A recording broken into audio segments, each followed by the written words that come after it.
है नगर निगम यमुनानगर का तेजली इलाका, जहां 78 के लगभग संदिग्ध बुखार एवं टाइफाइड के मामले सामने आए हैं। कारण आप देख सकते हैं, नालियां आटी पड़ी हैं, सफाई व्यवस्था नहीं है, हालात बद से बदतर हैं। किस कदर नालियां ओवरफ्लो हो रही हैं आप देख सकते हैं, और साथ ही आपको दिखाने की कोशिश करेंगे कि इन्हीं नालियों के आसपास से होकर पीने के पानी की लाइन आ रही है।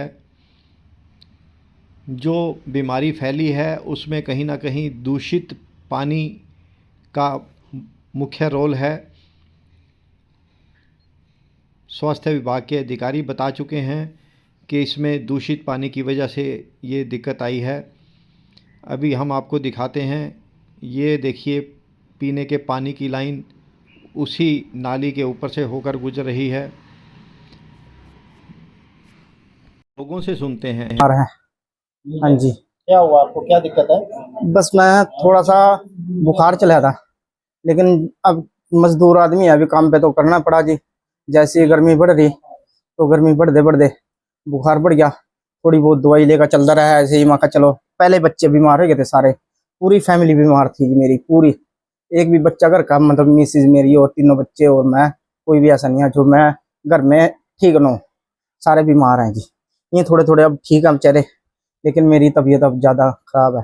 तो क्या बता रहे हैं, पानी की कोई दिक्कत है, क्या दिक्कत है? बस ये नहीं पता जी, टेस्ट पानी का टेस्ट तो ले गए थे करके यहाँ से परसों के, और लेकिन अभी तक कोई ना सैंपल आया ना कुछ आया, ना कोई पता लग रहा है जी। तो डॉक्टरों की टीम भी आई थी आपके हाँ, पास? मेरे पास नहीं आई यहाँ पे। यहाँ पे तो उधर आई थी, वहाँ पे बाहरली तरफ। हाँ, वहाँ पे उन्होंने सैंपल वगैरह ले गए थे कुछ में, तो मैंने तो फिर मेरे को पता नहीं था, मैंने तो बाहर ही टेस्ट कराए थे। फिर उसमें ना मेरी मेरी ये जो है ना टाइफाइड ज्यादा बढ़ रहा है। रिपोर्ट दी बेटा मेरी। गया था, लेकिन लूज मोशन लग गए थे, फिर वो बंद करके ग्लूकोज करे, जब तक लूज मोशन नहीं ठीक होंगे। बाबूजी सरकार को बोलो कुछ मदद कराएगी हमारी।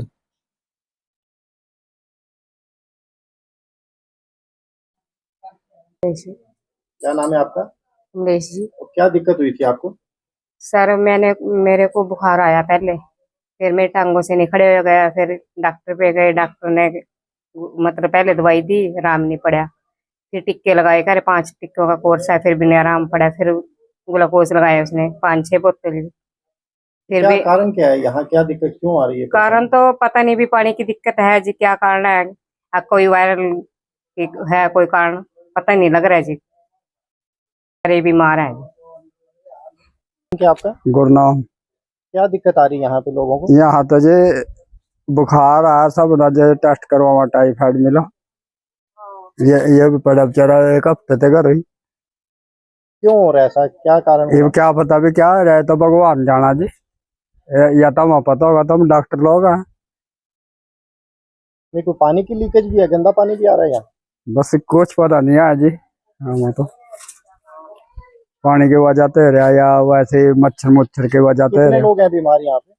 यहाँ तो जी सारे मोहल्ले अंदर भी इधर भी। ये तेजली इलाके का चौक चौराहा है।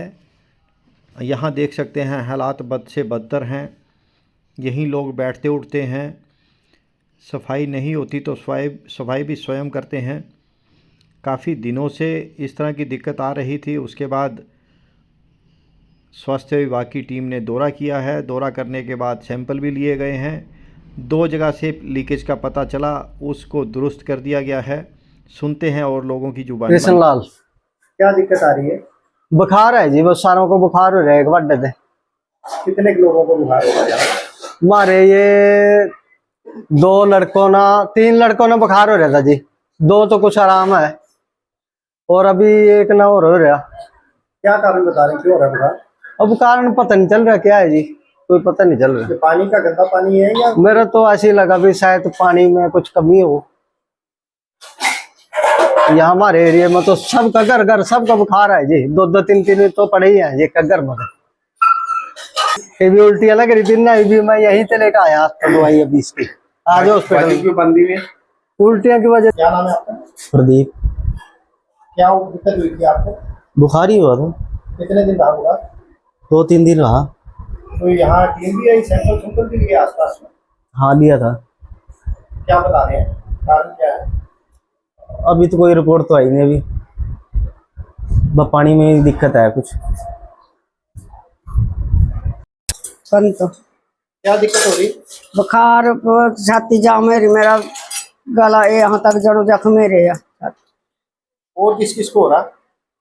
हमारा तो एक आधा बंदा होगा, ठीक नहीं, सारे बीमार है। क्यों हो रहा, क्या दिक्कत आ रही है? बुखार, प्लेसाइल कम, उल्टियाँ, टटियाँ। लोगों का कहना है सीवरेज लाइन बहुत पुरानी है, कई इलाकों में सीवरेज के साथ साथ पीने के पानी की लाइन भी है, इसी के चलते इस तरह की दिक्कत आई है। अधिकारियों को बताया गया लेकिन समाधान नहीं हुआ। अब तेजली की हरिजन बस्ती के लगभग प्रत्येक गांव घर में कोई ना कोई बीमार है, किसी घर में लगभग सभी लोग बीमार हैं। आप रिपोर्टें देखें, रिपोर्टों में भी नज़र आ रहा है कि किस तरह की दिक्कत है, टेस्ट में किस तरह की चीज़ें हैं। और लोगों से जानने की कोशिश करते हैं यहाँ के बारे में।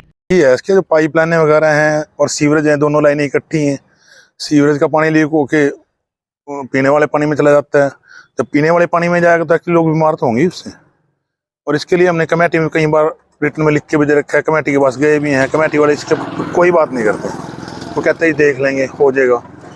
ये मेन गली है, इस गली में मैं आपको दिखाता हूँ, ये सामने मेन गली है। इस गली के अंदर भी ना सारी सीवरेज की लाइन और पाइपलाइन, पानी की पाइपलाइन इकट्ठी हैं दोनों।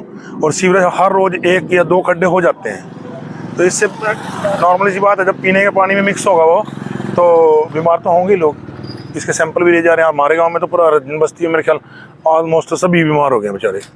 गरीब आदमी दिहाड़ी करेगा, बीमारी में पैसा लगाएगा। तो ये तो प्रशासन को देखना चाहिए ना, कमेटी वालों को। कमेटी वाले तो देखते नहीं यहाँ। जी, यहाँ क्या मामला हुआ है तेजली में? पहले तो सर हम आपका धन्यवाद करते हैं कि आप ये जानकारी लेने के लिए यहाँ पर पहुँचे हैं हमारे गांव में तेजली में, क्योंकि अखबार में तो बड़ी सुर्खियों में है कि यहाँ पर टाइफाइड फैल रहा है और सर्वे भी हुआ है। सर्वे के बावजूद भी हम ये कहना चाहते हैं कि ये कोई एक दिन का काम नहीं है। लगातार जो इलाज के लिए, जो यहाँ सफाई के लिए जो प्रबंध किए जाने चाहिए वो प्रबंध नहीं है।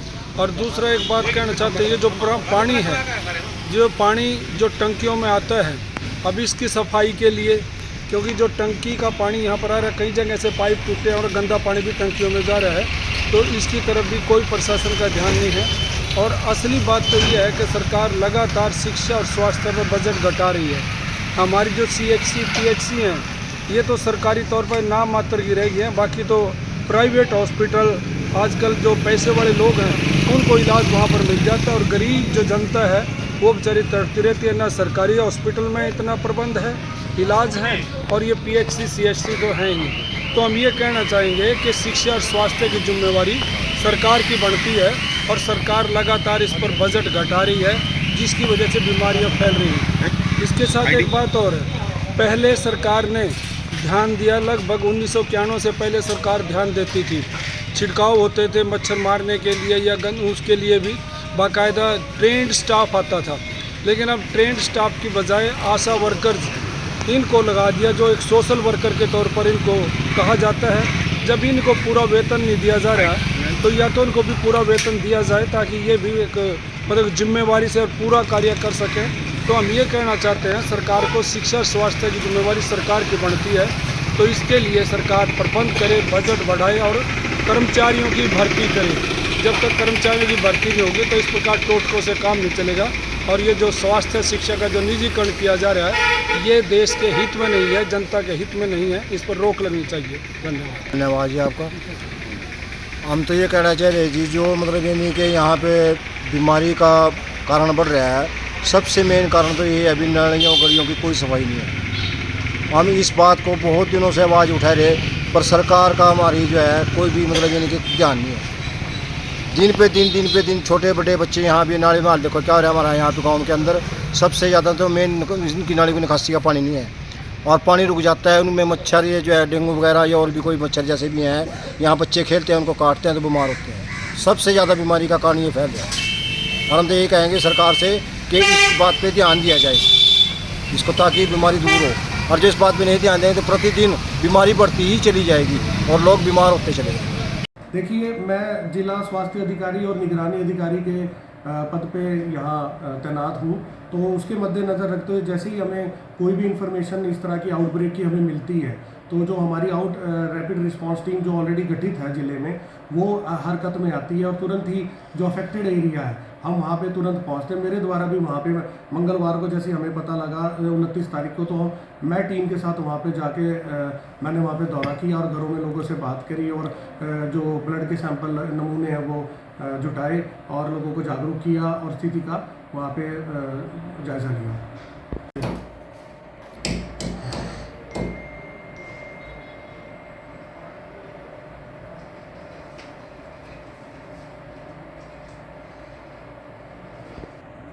जी, मैं आपको बताना चाहूँगा कि हमें इन्फॉर्मेशन मिली थी 29/4 को कि यहाँ पर गांव जो तेजली है उसमें फीवर के केसेस जो हैं वो काफ़ी बढ़ रहे हैं। तो जिसको देखते मद्देनज़र हमारी जो रैपिड रिस्पांस टीम है वो गठित है ऑलरेडी, और वो लेकर वो हम पूरी की पूरी टीम तुरंत ही हम गांव तेजली में चले गए, और जो कि हमने वहाँ पे जाके देखा कि जो हरिजन बस्ती है वहाँ पे मतलब जो फीवर के जो केसेस थे वो ज़्यादा निकल के आ रहे थे। जो टीम के द्वारा जो सर्वे किया गया तकरीबन 2300 की जो पॉपुलेशन और 380 घरों में, उसमें 2 जगह वाटर लीकेज मिली और तुरंत ही पब्लिक हेल्थ डिपार्टमेंट को हमारे द्वारा इन्फॉर्म कर दिया गया था उसके बारे में। और जो टीम के द्वारा उस समय जो ऑर्थोटोलिडीन जो टेस्ट होता है, OT जो टेस्ट होता है, वो किया गया जो कि नेगेटिव मिला, मतलब कि उसमें क्लोरीनेशन की मात्रा उस समय नहीं थी। और इसके अलावा मैं आपको ये भी बताना चाहूँगा कि 29 तारीख को इसमें 65 केस मिले थे हमारी टीम को और 30 तारीख को इसमें 13, तो जो संख्या कुल मिला के आज के दिन तक वो 78 है, जिसमें कि 2 मरीज ऐसे भी थे जो प्राइवेट हॉस्पिटल में भर्ती थे जिनकी स्थिति अब मतलब ठीक है।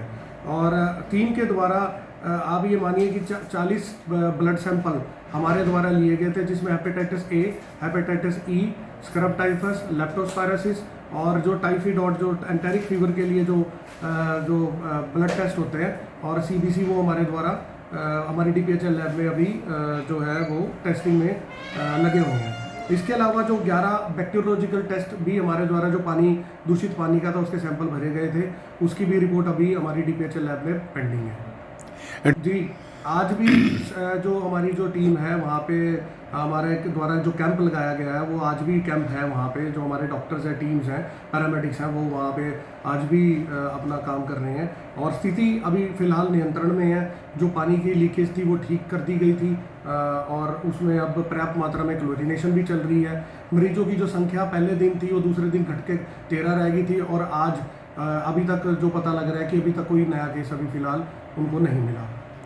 ये जो बीमार हैं लोग, उनका जो सिम्टोमेटिक जो ट्रीटमेंट होता है, एंटीबायोटिक्स है, पैरासीटामोल है या मल्टीविटामिन्स है, ORS है, वो हमारे द्वारा रेगुलरली वहाँ पे कैंप लगा के दिया जा रहा है और उनको जागरूक भी किया जा रहा है कि पानी को उबाल के पिएं स्वच्छ, क्योंकि ये जो बीमारी है ये दूषित पानी पीने से या जो दूषित मतलब फूड हैंडलिंग जो प्रॉपर ना होने की वजह से ये जो बीमारी फैलती है और उनको प्रॉपरली इसके बारे में जागरूक किया जा रहा है हमारी टीम द्वारा। नहीं, हमारी ऐसा नहीं होगा कि स्थिति सामान्य नहीं होगी, क्योंकि देखिए जो कारण था, जो लीकेज थी वो डिटेक्ट होगी और वो ठीक कर दी गई थी पब्लिक हेल्थ इंजीनियरिंग डिपार्टमेंट द्वारा।